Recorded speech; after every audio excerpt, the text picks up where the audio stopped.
आज का हमारा टॉपिक है वांडेनबर्ग test.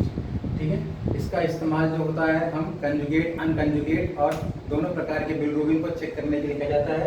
It is a qualitative test. ये एक क्वालिटी टेस्ट होता है। किसके लिए? सीरम बिलरूबिन के लिए कि हमारे सीरम में कौन सा बिलरूबिन इस समय प्रेजेंट है वो चेक करने के लिए होता है। ठीक है, वांडेनबर्ग टेस्ट करने के लिए हमें कुछ मटेरियल की जरूरत पड़ती है। पहला मटेरियल है आपका test tube, diazo reagent. Diazo reagent में 3 कंपाउंड्स से मिलकर बना होता है। पहला 1% sulphuric acid, 1.5% HCl, 0.1% sodium nitrate और 95% एथेनॉल या मेथनॉल।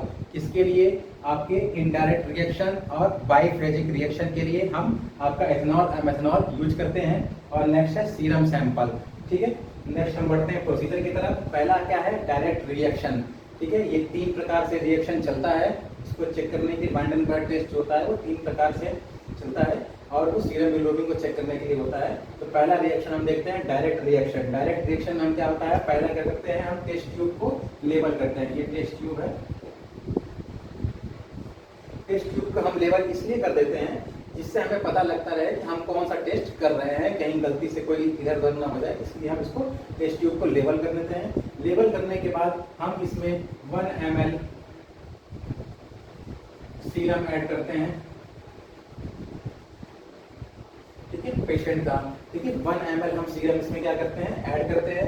ऐड करने के बाद हम इसमें 0.5 ml डाइजो रिएजेंट हम ऐड करते हैं। ठीक है, अभी मैंने बताया कि 1% सल्फ्यूरिक एसिड, 1.5% HCl और 0.1% सोडियम नाइट्रेट से मिलकर आपका डाइजो रिएजेंट बनता है। ठीक है, डाइजो रिएजेंट जैसे एक पेशेंट के सीरम में क्या कहते हैं ऐड किया जाता है,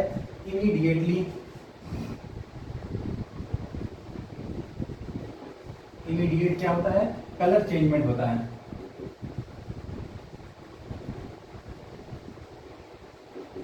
कलर चेंजमेंट हो जाता है। किस कलर का होता है? पर्पल, पर्पल या वायलेट कलर का। ठीक है, पर्पल या वायलेट कलर का कलर इसमें तुरंत चेंज होता है। और कितना समय लेता है? 30 to 60 सेकेंड। ठीक है, 30 to 60 सेकेंड में ये कलर चेंज हो जाता है। और इसका कलर चेंज होने का मतलब है कि ये रिएक्शन जो है वो क्या है, पॉजिटिव। ठीक है, और पॉजिटिव होने का मतलब है कि यहाँ पर सीरम में कौन सा बिलरूबिन प्रेजेंट है?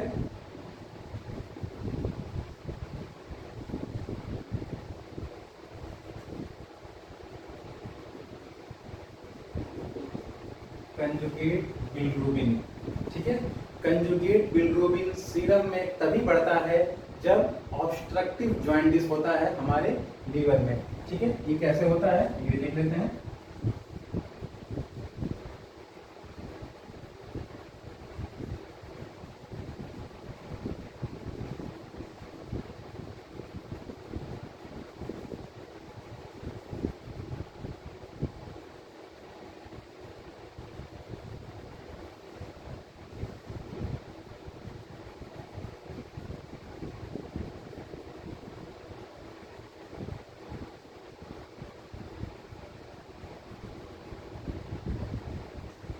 ये लीवर है। ठीक है, लीवर में गॉल ब्लैडर है। गॉल ब्लैडर में क्या कहते हैं आपकी सिस्टिक डक्ट है और ये पेंक्रियाज है। ठीक है, इसमें क्या होता है कि किसी प्रकार का ब्लॉकेज हो जाए। ठीक है, आपके डक्ट में किसी प्रकार का ब्लॉकेज हो जाए या फिर यहीं पे आपके गॉल ब्लैडर में किसी प्रकार का ब्लॉकेज हो जाए। ठीक है, इसकी वजह से क्या होता है कि जो ये आपका कंजुगेट बिलरूबिन है ये इंटेस्टाइन में आ नहीं पाता। ठीक है, जब इंटेस्टाइन में आ नहीं पाता तो इसका डाइजेशन हो नहीं पाता। ठीक है, मेटाबॉलिज्म हो नहीं पाता। तो ये क्या कर बैक फ्लो होता है और यहाँ पर इकट्ठा होने लगता है। ठीक है, तब आपको क्या कहते हैं, जॉइंटिस हो जाता है। ठीक है, पहला ये आपका है डायरेक्ट रिएक्शन।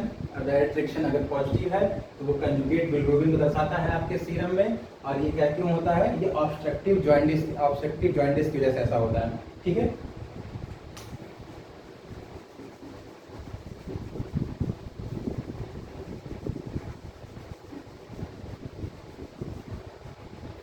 चलिए हम नेक्स्ट देखते हैं आपका इनडायरेक्ट रिएक्शन।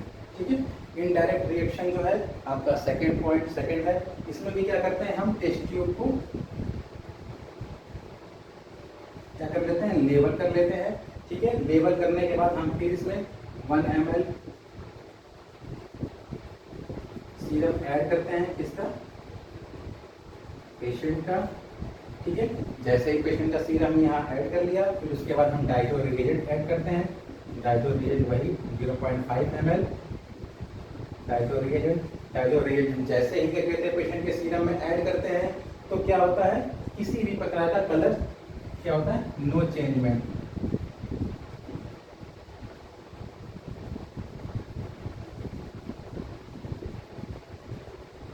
ठीक है, अगर हम डाइटो रिएजेंट इसमें मिलाते हैं तो वहां पर क्या होता है, किसी भी प्रकार का कलर चेंजमेंट नहीं होता है। कलर चेंजमेंट नहीं होने की दशा में क्या करते हैं हम लोग, यहाँ पर एथेनॉल और मेथनॉल, इन दोनों में से कोई भी जो होता है वो हम मिलाते हैं। कितना मिलाते हैं, 2 ml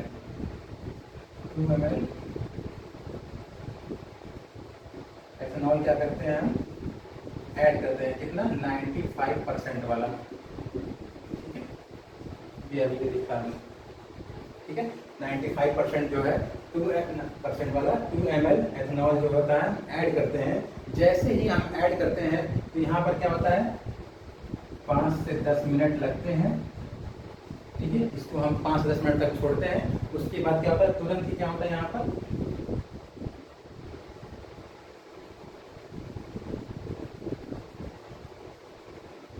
कलर चेंजमेंट हो जाता है। ठीक है, यहाँ पर कलर चेंजमेंट हो जाता है। कलर चेंजमेंट होने के बाद क्या होता है, यहाँ पर अगर कलर चेंजमेंट हो गया तो ये क्या होगा, आपका इनडायरेक्ट रिएक्शन जो है वो पॉजिटिव आया। इनडायरेक्ट रिएक्शन जब पॉजिटिव आया तो हम क्या यहाँ पर है, पता चला हमें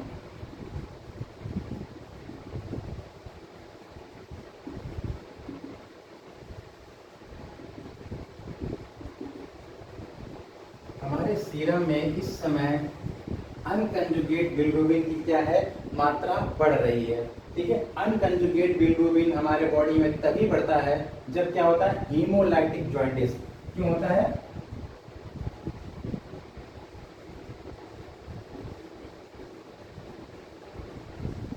हीमोलाइटिक जॉइंटिस। हीमोलाइटिक जॉइंटिस कब होता है, जब हमारी आरबीसी जो है ब्रेक डाउन होती है। ठीक है, अत्यधिक मात्रा में ऐसा होता है तब वो हीमोलाइटिक जॉइंटिस होता है। ठीक है, नेक्स्ट हम देखते हैं बाइफेजिक रिएक्शन। बाइफेजिक रिएक्शन जो होता है वो हम इन दोनों को चेक करने के लिए पेशेंट के सीरम में कहीं उनको ये दोनों तो नहीं है, इसलिए हम बाइफेजिक रिएक्शन करते हैं। बाइफेजिक रिएक्शन के लिए हम फिर से क्या करते हैं, टेस्ट ट्यूब को लेवल कर लिया। टेस्ट ट्यूब को लेवल करने के बाद फिर हम वही 1 ml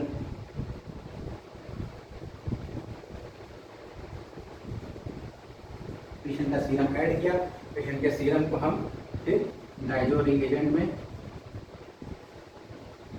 क्या करते हैं, ऐड करते हैं। डाइजो रिएजेंट में जैसे ही हम ऐड करते हैं वहां पर 30 to 60 सेकेंड के अंदर इमीडिएट क्या होता है, कलर चेंज होता है। किसका, पर्पल या वायलेट। पर्पल या वायलेट कलर का क्या होता है, कलर चेंजमेंट होता है और कलर जो होता है वो 30 से 60 सेकेंड के अंदर आ जाता है। ठीक है, फिर नेक्स्ट हम क्या करते हैं, इसमें हम अगर हमें और आगे चेक करना है कि अगर पेशेंट के सीरम के अंदर कहीं ये आपका कंजुगेट और अनकंजुगेट बिलिरुबिन दोनों प्रेजेंट नहीं है, इसलिए हम इस प्रोसेस को थोड़ा और आगे बढ़ाते हैं। यहाँ पर क्या होता है, जो पर्पल और वायलेट कलर जो होता है वो थोड़ा कम अमाउंट में होता है। ठीक है, लेकिन जैसे ही हम इसमें क्या करते हैं, ऐड करते हैं एथेनॉल। एथेनॉल कितना ऐड करेंगे हम लोग, 2 ml, वही 95% वाला एथेनॉल। जैसे ही हम ऐड करते हैं, यहाँ कितना समय लगता है, 5 से 10 मिनट लगता है। ठीक है, कलर चेंजमेंट होने में। और जैसे जैसे समय बीतता जाता है ये कलर क्या हो जाता है, और गाढ़ा होता जाता है। ठीक है, जो पर्पल कलर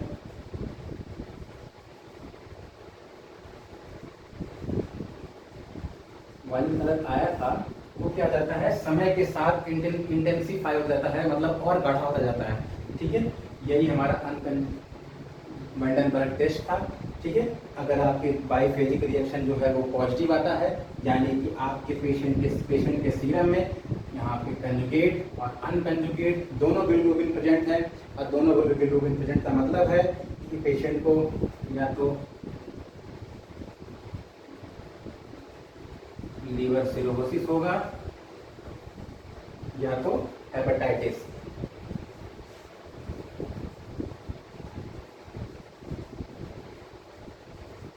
हेपेटाइटिस दोनों प्रेजेंट होगा। ठीक है, यही आपका रिएक्शन था।